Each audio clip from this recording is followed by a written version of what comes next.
Hello students, good morning all of you. तो हम लोग अपना जो 5th चैप्टर है फर्स्ट रसायन उसके बारे में पढ़ रहे थे।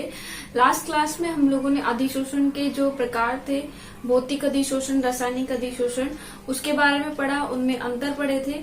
ठीक है, तो लास्ट क्लास में वो चीज कंप्लीट हो गई थी। भौतिक अधिशोषण क्या होते हैं, रासायनिक अधिशोषण क्या होते हैं।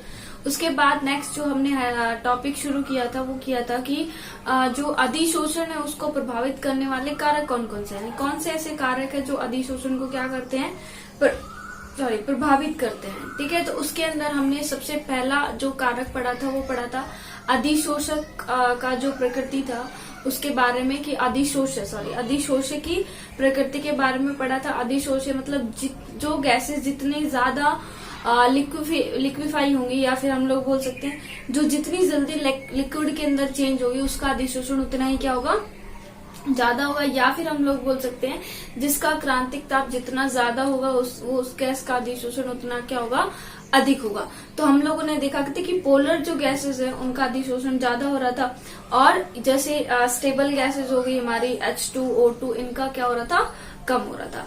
ठीक है, उसके बाद अगर हम बात करें तो नेक्स्ट जो हम लोगों ने पढ़ा था कि उसका पृष्ठीय क्षेत्रफल, जो अधिशोषक है उसका पृष्ठीय क्षेत्रफल, तो पृष्ठीय क्षेत्रफल बढ़ा के हम लोग क्या कर सकते हैं, उसका पृष्ठीय क्षेत्रफल जितना ज्यादा होगा अधिशोषण प्रक्रिया उतनी क्या होगी, ज्यादा होगी। अगर उसके बाद अगर हम बात करें तो अधिशोषक का हम लोग क्या कर सकते हैं, नेक्स्ट जो हमारा फैक्टर आता है वो आता है अधिशोषक का सक्रियण। कि नेक्स्ट जो तीसरा फैक्टर आता है वो क्या होता है, अधिशोषक का सक्रियण।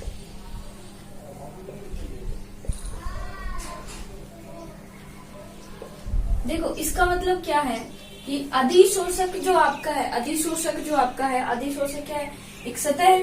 ठीक है, इस सतह का हम लोग क्या कर सकते हैं, सक्रियण। इसको सक्रिय कैसे बना सकते हैं कि इस पर ज्यादा अधिशोषण हो, तो या तो हम लोग क्या कर सकते हैं, इसको रब कर सकते हैं और इसको खुरदरा बना सकते हैं।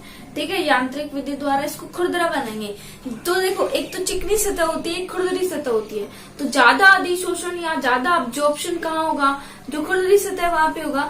तो हम लोग क्या कर सकते हैं, इसको यांत्रिक विधि द्वारा क्या कर सकते हैं, खुरदरा बना सकते हैं। या फिर क्या कर सकते हैं, इसके जो बड़े बड़े टुकड़े हैं इसको तोड़ के इसको चूर्णित कर सकते हैं। तो इसको क्या कर सकते हैं, चूर्णित अवस्था में कर सकते हैं, यानी पीस कर इसके टुकड़े बन जाएंगे। तो इसलिए ये क्या हो जाएगा, इसका पृष्ठ क्षेत्रफल बढ़ जाएगा। या फिर मान लो इस अधिशोषण, ये जो अधिशोषक आपका है इस पर पहले से अधिशोषण हो रखा है किसी अन्य अशुद्धियों का। ठीक है, अन्य अशुद्धियों का हो रखा है। तो हम पहले इस पूरी सतह को साफ करते हैं अच्छे से और उसके बाद इस पर अधिशोषण कराएं, तो जो पुरानी जो अशुद्धियां हैं उनको दूर करके। तो इस प्रकार से क्या होगा, हम अधिशोषक को सक्रिय बना सकते हैं ताकि वहां पर क्या हो, अधिशोषण प्रक्रिया ज्यादा हो। ठीक है, नेक्स्ट जो आपका आता है वो आता है आपका ताप का प्रभाव।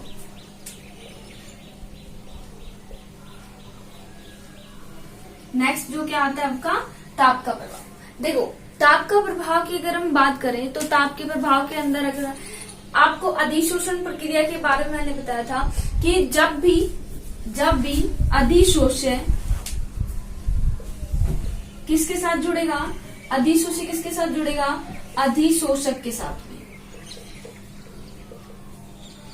अधिशोष्य जब अधिशोषक के साथ जुड़ता है तो क्या प्रक्रिया होती है आपकी, अधिशोषण। कौन सी प्रक्रिया होती है आपकी, अधिशोषण प्रक्रिया होती है। और साथ में क्या निकलती है, ऊर्जा। साथ में क्या निकलती है, ऊर्जा। यानी कि अधिशोषण एक कैसी प्रक्रिया है, ऊष्माक्षेपी प्रक्रिया है। कैसी प्रक्रिया है, ऊष्माक्षेपी प्रक्रिया। ठीक है, अधिशोषण कैसी प्रक्रिया है, ऊष्माक्षेपी प्रक्रिया है।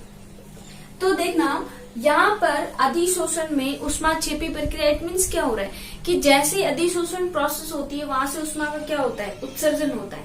या अगर हमने यहाँ पर तापमान और बढ़ा दिया, पहले से ही वो एनर्जी रिलीज कर रहा है और हमने और भी उसको क्या कर दिया, टेम्परेचर हमने बढ़ा दिया, तो वो क्या है, उसके लिए सुटेबल कंडीशन नहीं होगी, क्योंकि पहले से ऑलरेडी वो क्या निकाल रहा है, ऊर्जा, हीट के रूप में एनर्जी निकाल रहा है। तो इसलिए देखो हम लोग का जो अधिशोषण होता है वो दो प्रकार का, ये ताप का प्रभाव नहीं, अधिशोषण जो होता है ना वो कितने प्रकार का, दो। एक तो क्या होता है भौतिक और एक क्या होता है आपका रासायनिक, बताए थे कल दोनों के बारे में, भौतिक अधिशोषण कैसा होता है, रासायनिक अधिशोषण कैसा होता है। तो आप लोगों को मैंने एक चीज बताई थी कि भौतिक जो आपका अधिशोषण होता है उसके अंदर आपकी सक्रियण ऊर्जा की आवश्यकता नहीं होती है, और इसके अंदर क्या होती है, सक्रियण ऊर्जा की आवश्यकता होती है। ठीक है, इसके अंदर सक्रियण ऊर्जा की आवश्यकता होती है और भौतिक के अंदर नहीं होती है। तो दोनों में ऊर्जा की, एक में तो ऊर्जा की आवश्यकता है ही नहीं, एक में ऊर्जा की आवश्यकता है। तो इसलिए क्या होता है कि ताप का प्रभाव दोनों अधिशोषण पे, भौतिक अधिशोषण पे अलग प्रकार से पड़ता है और रासायनिक अधिशोषण पे क्या होता है, अलग प्रकार से पड़ता है। अब भौतिक अधिशोषण के अंदर क्या होता है कि सक्रियण ऊर्जा की आवश्यकता नहीं होती है, तो जैसे ही मान लो हमने टेम्परेचर उसका बढ़ाया तो वहां पे क्या है, वो ऑलरेडी ऊर्जा निकाल रहा है, तो वहां पे अधिशोषण की मात्रा क्या हो जाएगी, कम। तो अगर हम लोग ने किसके बीच में ग्राफ खींचे, अधिशोषण की मात्रा, देखो अधिशोषण की जो मात्रा होती है, यहां लिख देती हूं, अधिशोषण की मात्रा, उसको हम प्रदर्शित करते हैं x/m से। ठीक है, ये x यहाँ पर क्या है आपका, x आपका है कि जो अधिशोष्य है, जो अधिशोष्य का सांद्रता बोल सकते हैं, जितना अधिशोष्य उस सतह पे आया है वो क्या है आपका x है, और m क्या हो जाएगा आपका अधिशोषक, यानी इस अधिशोषक पे कितने अधिशोष्य आए वही तो क्या होगा, अधिशोषण होगा ना। तो ये अधिशोषण की मात्रा को किस प्रदर्शित करते हैं, x/m से।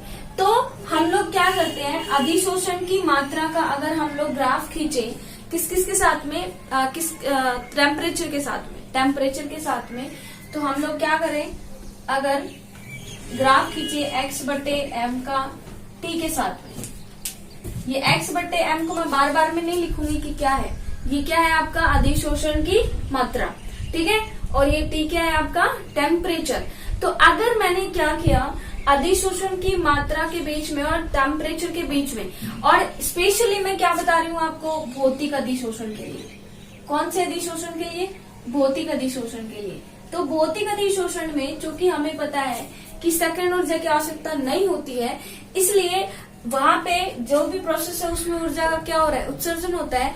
तो अगर वहां पे हमने टेम्परेचर को बढ़ा दिया, तो टेम्परेचर को अगर हम बढ़ा देते हैं तो वहां पे क्या होगा, अधिशोषण कम होगा। तो इसका ग्राफ कुछ ऐसा आएगा,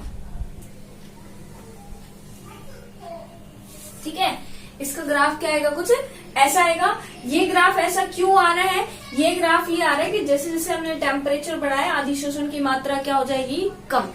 ये ग्राफ किसके लिए है, भौतिक अधिशोषण के लिए। फिर से याद दिला रही हूँ, भौतिक अधिशोषण में और रासायनिक अधिशोषण में थोड़ा फर्क होता है, क्योंकि हमने कल पढ़ा था कि रासायनिक अधिशोषण को स्टार्टिंग में होने के लिए केमिकल बॉन्ड बनाना पड़ेगा।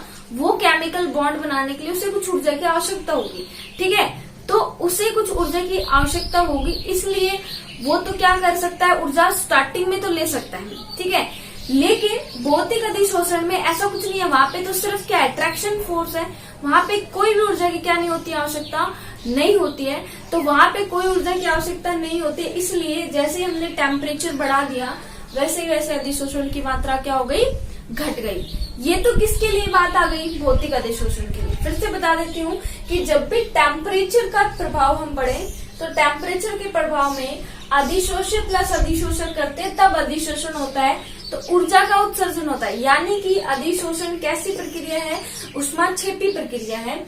तो अगर हमने फिजिकल यानी कि भौतिक अधिशोषण के अंदर ताप का प्रभाव देखा, तो भौतिक अधिशोषण में चूंकि हमें पता है कि वहां पे सक्रियण ऊर्जा की आवश्यकता नहीं होती है, इसलिए अगर हमने भौतिक यहाँ पे अधिशोषण की मात्रा और ताप के बीच ग्राफ खींचते हैं तो वो कुछ ऐसा हमें दिखाई देता है, ठीक है। नेक्स्ट हम बात करते हैं किसकी, रासायनिक अधिशोषण की, कि रासायनिक अधिशोषण पे कैसा प्रभाव पड़ता है, ठीक है। भौतिक अधिशोषण पे तो हम लोगों ने देख लिया कि ये प्रभाव है। अब रासायनिक अधिशोषण में क्या बता रही हूँ मैं, कि जब रासायनिक अधिशोषण होता है तो ये होता है उस टाइम पे स्टार्टिंग के अंदर क्या बनते हैं, बॉन्ड, केमिकल बॉन्ड बनते हैं, तो उन्हें कुछ सक्रियण ऊर्जा की क्या होती है, आवश्यकता होती है। तो उन्हें कुछ ऊर्जा की क्या होगी, आवश्यकता होती है। स्टार्टिंग में ध्यान से सुनना कि रासायनिक जो अधिशोषण होता है उसके अंदर जब स्टार्टिंग के अंदर केमिकल बॉन्ड बनते हैं तो उन्हें कुछ ऊर्जा की क्या होती है, आपकी आवश्यकता होती है। अब हमने स्टार्टिंग के अंदर टेम्परेचर उसको दिया तो उसे कुछ ऊर्जा की तो आवश्यकता है, ठीक है, कुछ ऊर्जा की आवश्यकता है। जब तक क्या कर सकती है ये,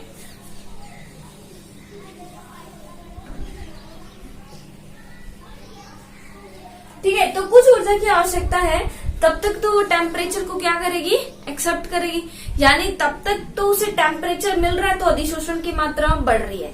लेकिन एक पॉइंट ऐसा आएगा जहां पर उसको जितनी चक्रण ऊर्जा की आवश्यकता थी उसने एक्सेप्ट कर ली, उसके बाद अगर वहां पे हमने और टेम्परेचर बढ़ाया तो वहां पे अधिशोषण प्रक्रिया नहीं होगी। कौन सी प्रक्रिया हो जाएगी, विशोषण। एक चीज याद रखना, विशोषण मैंने आपको बताया था। विशोषण प्रक्रिया क्या होती है, जब अधिशोषक से अधिशोषक को अलग करते हैं, जब जोड़ते हैं, that process is known as adsorption या अधिशोषण बोल सकते हैं। जब इन दोनों को अलग करते हैं तो वो प्रक्रिया हमारी क्या हो जाती है, विशोषण। कौन सी प्रक्रिया हो जाती है, विशोषण। तो मैंने आपको कल परसों बताया भी था कि जब हम टेम्परेचर बढ़ाते हैं तो कौन सी प्रक्रिया बढ़ जाती है, विशोषण। आपको बताया भी था कि आपको लकड़ी के अंदर ऐसे लकड़ी को डालते हो और टेम्परेचर बढ़ाते हो तो पानी सूख जाता है ना, यानी कि वहां पे विशोषण होगा, पानी के अणुओं का क्या हो गया, विशोषण हो गया। तो हमने क्या किया, टेम्परेचर ही तो बढ़ाया। तो टेम्परेचर बढ़ाने के साथ कौन सी प्रक्रिया बढ़ जाती है, विशोषण प्रक्रिया बढ़ जाती है। तो फिजिकल जो आपका है भौतिक अधिशोषण, उसके अंदर तो हमने जैसे ही मान लो टेम्परेचर बढ़ाया वैसे विशोषण प्रक्रिया क्या होती है, बढ़ जाती है, अधिशोषण प्रक्रिया घट जाती है। लेकिन रासायनिक अधिशोषण में शुरुआत की हम लोग क्या बात कर रहे हैं कि स्टार्टिंग के अंदर उसे सकल ऊर्जा की आवश्यकता होती है, इसलिए स्टार्टिंग के अंदर तो क्या होगी, अधिशोषण मात्रा बढ़ेगी। पर एक पॉइंट आने के बाद जितना उसे मतलब अधिशोषण होना, जितना उसे ऊर्जा की आवश्यकता थी उसने ले ली, उसके बाद कौन सी प्रक्रिया शुरू हो जाती है, विशोषण। और अधिशोषण क्या होता है, घटने लगता है। तो ये जो ग्राफ है, ये ग्राफ किसका होगा, रासायनिक अधिशोषण का। किसका होगा, रासायनिक अधिशोषण का। कि रासायनिक अधिशोषण के अंदर चूंकि स्टार्टिंग के अंदर सेकंड ऊर्जा की आवश्यकता होती है, इसलिए टेम्परेचर बढ़ाएंगे तो अधिशोषण बढ़ेगा, बढ़ रहा है, प्रोपोर्शनली बढ़ रहा है। लेकिन एक टाइम के बाद जितना सेकंड ऊर्जा की आवश्यकता थी उसने ले ली, उसके बाद अगर हमने टेम्परेचर बढ़ाया तो अधिशोषण प्रक्रिया घटेगी। तो ये जो प्रभाव था ये किसका था, तापमान का प्रभाव है। तो तापमान का प्रभाव दोनों पे अलग अलग पड़ रहा है, भौतिक पे अलग पड़ रहा है, रासायनिक पे अलग पड़ रहा है। भौतिक अधिशोषण का ग्राफ ये आएगा, रासायनिक अधिशोषण का ग्राफ ये आएगा। फिर देखो एक चीज देखना कि जब हम लोग अधिशोषण की मात्रा और ताप के बीच में ग्राफ खींच रहे हैं तो यहाँ पे स्थिर क्या चीज रख रहे हैं, स्थिर रख रहे हैं दाब को। यहाँ पे भी स्थिर क्या है, दाब, ठीक है। तो इस ग्राफ को जहाँ पे दाब स्थिर है और तापमान और अधिशोषण की मात्रा के बीच में ग्राफ खींचा जा रहा है, उसको बोलते हैं हम अधिशोषण समदाबी।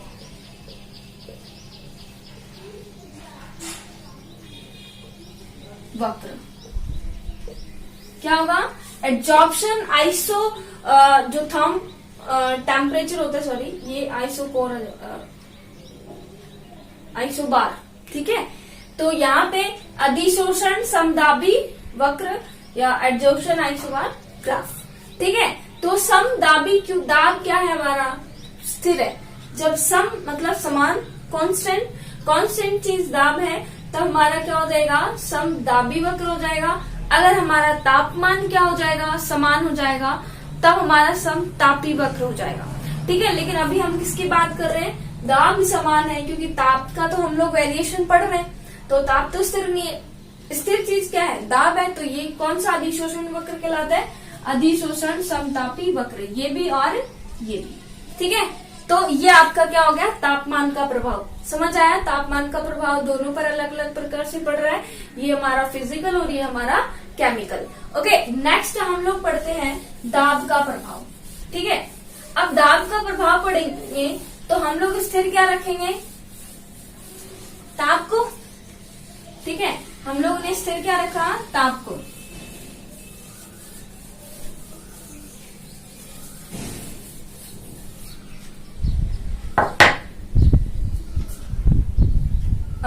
नेक्स्ट क्या आ जाएगा, दाब का प्रभाव।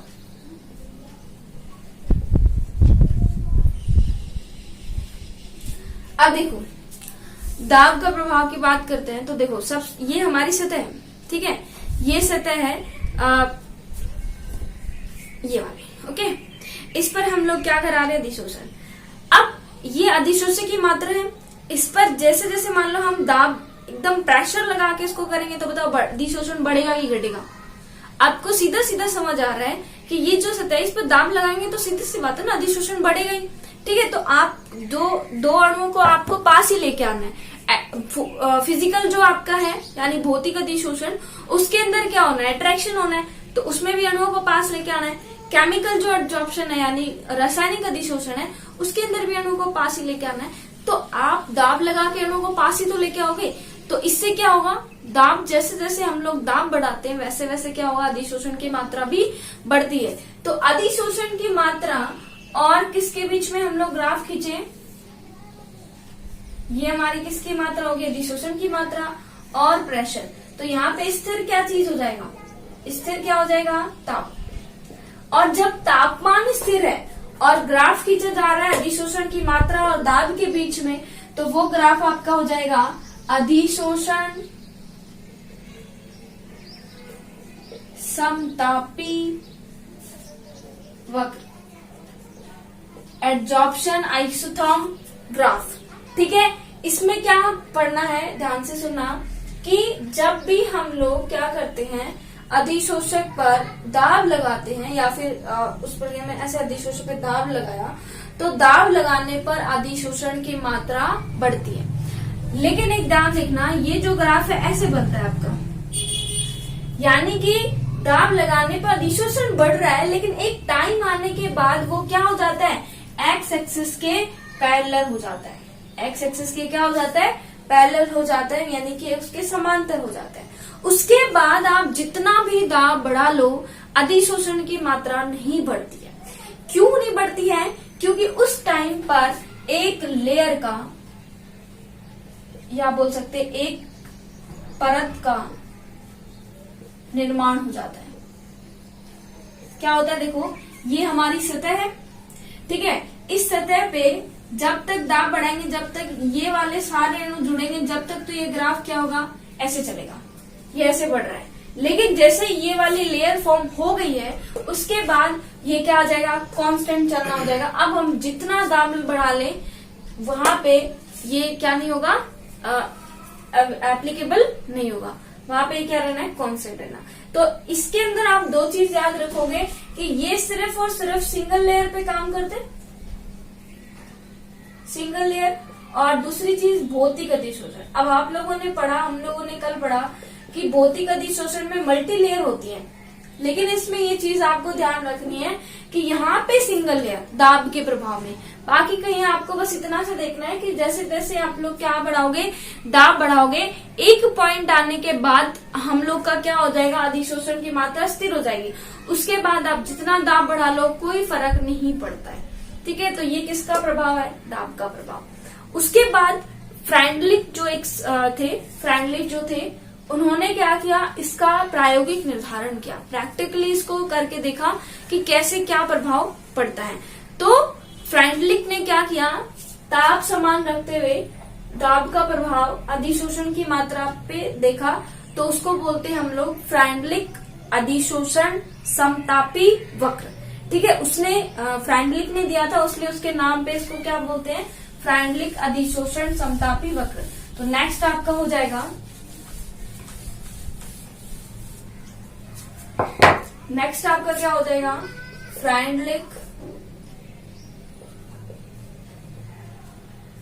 फ्रेंडलिच भी बोल सकते हैं, इसका मतलब CH आता है तो फ्रेंडलिच भी बोलते हैं कई लोग। फ्रेंडलिक अधिशोषण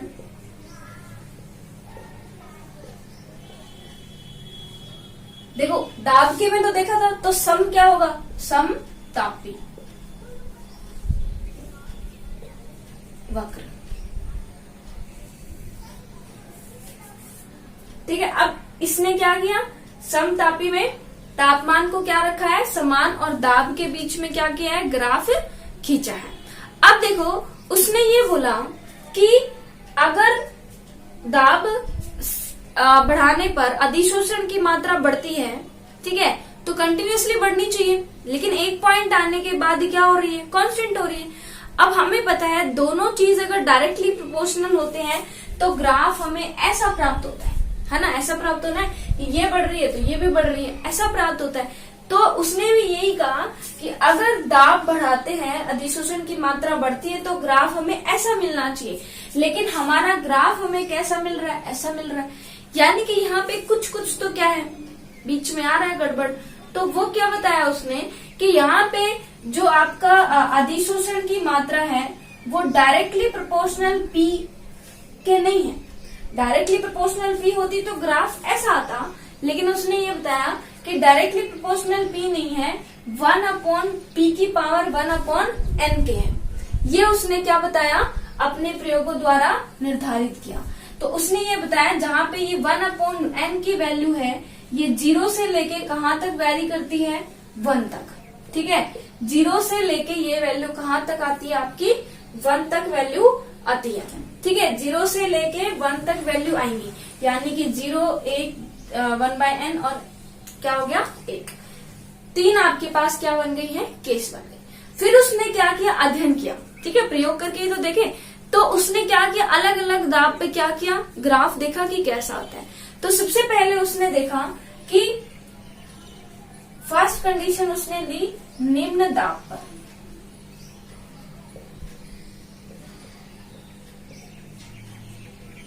कि जब हमने क्या किया, नॉर्मल उस पे नॉर्मल प्रेशर लगाया है, नॉर्मल से भी कम प्रेशर लगाया ना स्टार्टिंग के अंदर, तो उस टाइम पे क्या हुआ, जो निम्न दाब पर जो अधिशोषण की मात्रा है वो डायरेक्टली प्रोपोर्शनल है। तो डायरेक्टली प्रोपोर्शनल है तो हम लोग क्या कर देंगे, p की पावर 1 के। तो ये जो आपका मैं आपको ग्राफ बताया था ना अभी भी,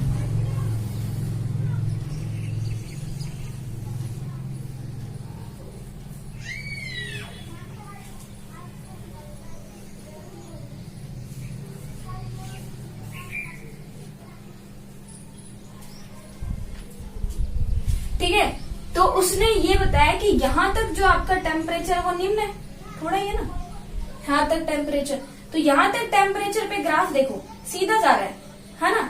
तो यानी उसने ये बताया कि निम्न दाब पर जो अधिशोषण की मात्रा है वो प्रेशर के डायरेक्टली प्रोपोर्शनल होती है। ग्राफ एक कैसी रेखा में, सरल रेखा में हमें क्या होता है, प्राप्त होता है। तो ग्राफ सरल रेखा में प्राप्त है, यानी कि वो क्या हो गए, डायरेक्टली प्रोपोर्शनल हो गए। तो जब सीधी रेखा के रूप में है, यहाँ पे दाब यही है, निम्न ही है, तो ग्राफ एक क्या है, एक सीधी रेखा के रूप में। तो उसने जब भी ये प्रोपोर्शनलिटी साइन हटाया, कांस्टेंट लगा दिया, जिसको हम लोग क्या बोलते हैं, समानुपाती स्थिरांक, ठीक है। तो ये आपकी 1 पे हो गया, ठीक है।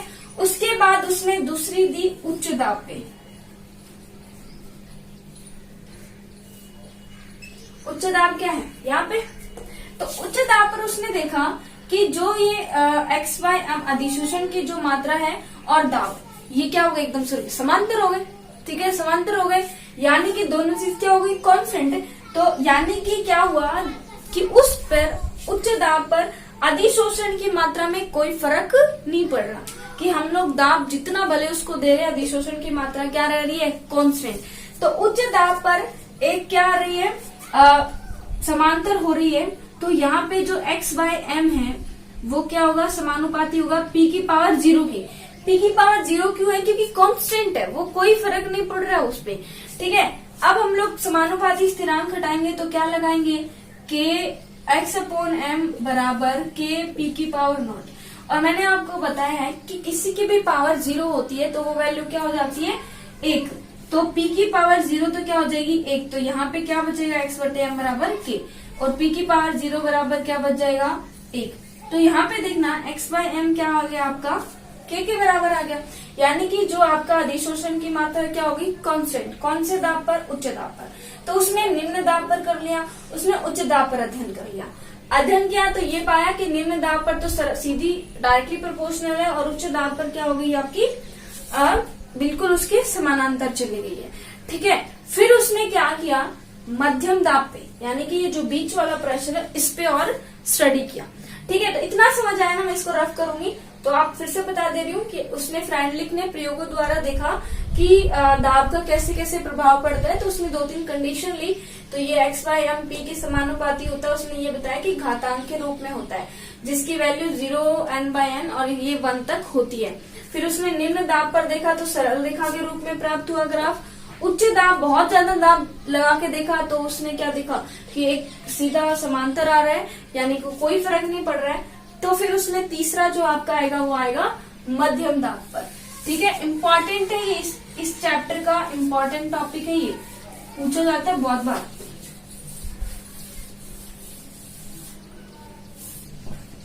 ठीक है, तो तीसरा आपका आता है मध्यम दाब पर।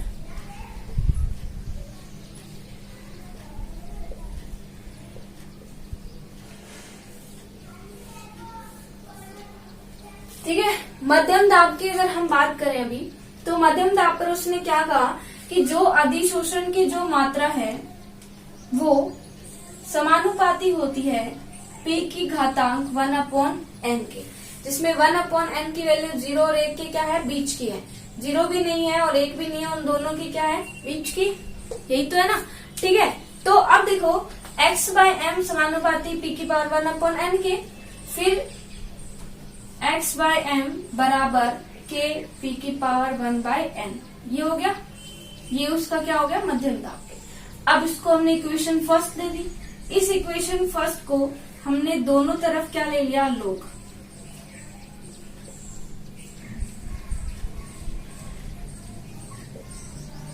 दोनों तरफ लोग लोगे तो क्या हो जाएगा, लोग x/m, ठीक है, बराबर लोग के प्लस, ये पावर में होती है तो वो वैल्यू आगे आ जाती है, तो 1/n log p, 1/n log, ये आ गया आपका।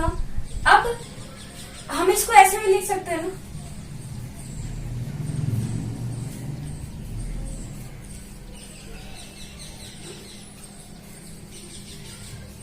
लिख सकते हैं, कोई फर्क थोड़ी ना पड़ा। इसको इधर लेंगे, इसको ऐसे क्यों लिखा है कि हम लोग ग्राफ खींचेंगे किस किस के बीच में, log x/m और log p के बीच में, log वाली वैल्यू के बीच में हम लोग क्या करते हैं, ग्राफ खींचते हैं।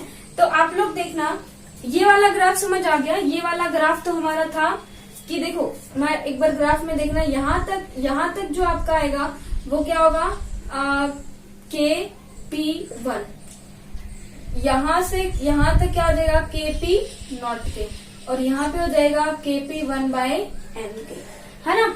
तो ये तो ग्राफ आपको समझ आ गया होगा। अब हम दूसरा ग्राफ बनाते हैं। वो ग्राफ हम किस किस के बीच में खींचेंगे, वो ग्राफ हम खींचेंगे आपका क्या है, log x/m और log n, इसके बीच में log p, सॉरी, इसके बीच में खींच रहे हैं। तो आपको मैंने एक समीकरण बताई थी, y बराबर mx प्लस c। ठीक है, इस समीकरण को भी इससे तुलना करेंगे।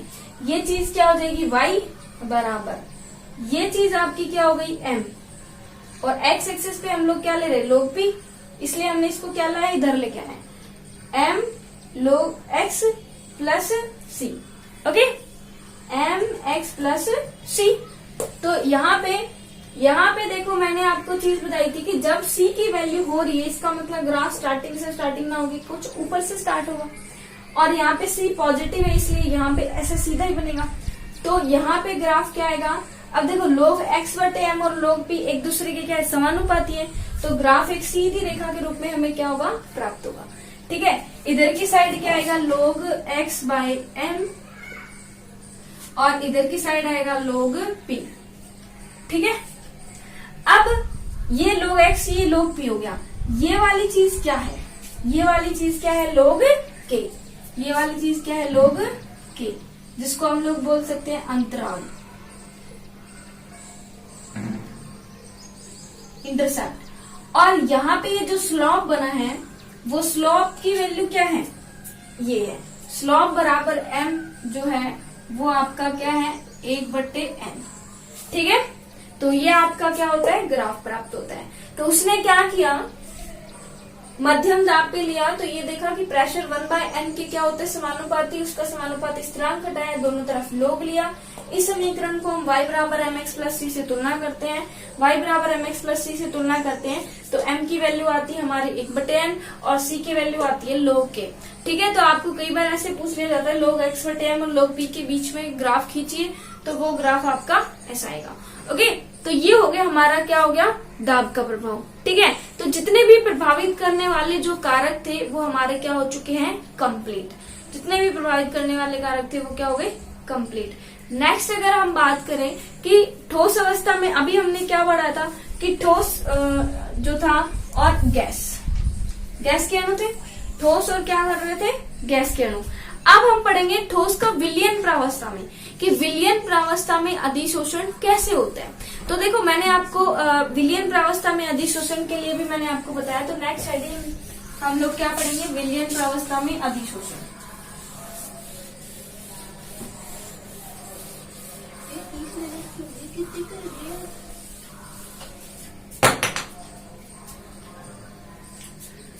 तो विलयन प्रावस्था में अधिशोषण पढ़ेंगे। तो आज की वीडियो काफी हो गई, तो चलो ठीक है, विलयन प्रावस्था में जो है अधिशोषण वो हम नेक्स्ट क्लास में पढ़ेंगे। ठीक है, इतने आप अच्छे से इनको करिए। अधिशोषण को प्रभावित करने वाले कारक क्या हो गए हैं, कंप्लीट हो गए हैं। विलयन प्रावस्था में जो होगा वो भी लाइक इसी के जैसा ही होगा, मिक्सअप मैच ही था, इसलिए मैं सोचा आज ही करा लेते हैं, बट चलो ठीक है, कल करते हैं अपन। और ये आप लोग नोट्स वगैरह प्रिपेयर कर लेना। ठीक है, नोट्स सारे अच्छे से बना लेना, और थ्योरी है थोड़ी, तो थोड़ा सा अच्छे से वीडियो को देख लिया करो। बाकी कुछ ऐसा मतलब है नहीं कि समझ नहीं आएगा, थ्योरेटिकल चैप्टर है, तो आप वीडियो को ही अच्छे से देखोगे तो समझ आ जाएगा। ओके।